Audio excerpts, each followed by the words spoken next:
There's just a lot of things coming at us. Nothing huge, but let's get into it. First and foremost, it got colder last night, and in some places significantly colder. But what I want to point out is all of us are below freezing right now, mostly in the 20s or teens, and we do have some precipitation moving in. The atmosphere is stacked up with the cold, so it'll start off as snow today. But tonight it's going to transition to some freezing rain and some freezing drizzle, and then we'll eventually get into some plain old rain by the end of the week. We're starting to see some snow showers break out. This is all very unorganized, so there's just some splotches here and there up near Sebago Lake and beyond, especially Rumford and on over to the Whites of New Hampshire. But through the morning, we are going to continue to see this little battle zone between cold air and milder air, and it's going to occur right over us, so we'll have periods of light snow for the morning hours. Tonight, our next batch of precip moves in. By then, some of this mild air wins out aloft, which means at the surface it's still below freezing, and that results in some icy spots and some glazes. Periods of light snow for the morning commute, mostly over southern Maine too, by the way. It's colder now, so places that did thaw out yesterday are refreezing. There could be black ice. And in places that are getting some snow, obviously some slick and some greasy spots may occur. A lot of the snow will have moved out over the ocean and beyond. By the middle of the day, there'll still be a few lingering flakes along the coastline, but our temperatures are still below freezing, so there could be some slick spots on the roads. A lot of the afternoon is quiet, but there will be some pockets of freezing drizzle or maybe even a few lingering flurries at this point.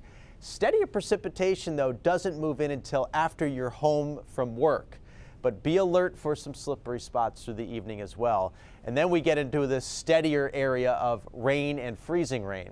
Along the coast, it's going to be real close to 32. That doesn't usually result in too many slick spots. But over the interior, it'll be a little colder, and that should result in some glazes. So we'll have some problems probably tomorrow morning, especially inland.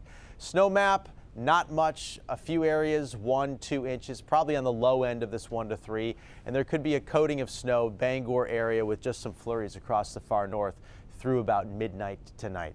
I'm a little more concerned about the icy glazes. It's definitely not enough for power outages at all, but over the interior, on any untreated surface, it will likely be slick. So that means decks and front stairs, sidewalks and driveways, and roads probably will need a treatment as well.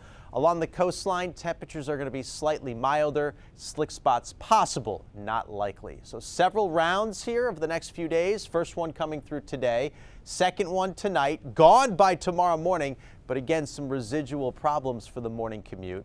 The rest of the day is real quiet. The third one is on Friday. There'll be snow up north and rain for the coastline, and then potentially a fourth one on Sunday. And this one has the biggest potential. It'll be more of a nor'easter type storm. The question is the track. Does it come all the way up here? So for the Friday storm system, we're looking at a few inches of snow, especially for far northern Maine, maybe some coatings to an inch in Bangor, nothing for the coastline. And then late in the weekend on Sunday, as you can see, there will be quite a bit of snow with this. It looks like 6+ to our south. Right now, the track is to our south, which keeps the snow mostly out of Maine on Sunday, but we're going to continue to plot it and watch it very closely. Here's the marine forecast. Seas 2 to 3 feet, southeast winds 5 to 15 knots. So light snow this morning and then a little drizzle this afternoon. High temperatures probably not above 32, so there could be slick spots even into the evening. And then tonight we see that rain and freezing rain, so tomorrow morning will be slippery, especially away from the coastline. The afternoon looks mild though, with highs around 40. We've got rain on Friday, snow up north and in the mountains. Saturday's quiet with highs 35 to 40, and we're watching the potential for that storm on Sunday. Following that, it does turn a lot colderly for the beginning of next week with highs in the 20s. Yeah, I saw the single-digit lows again, so back to that. All right, sir, thank you.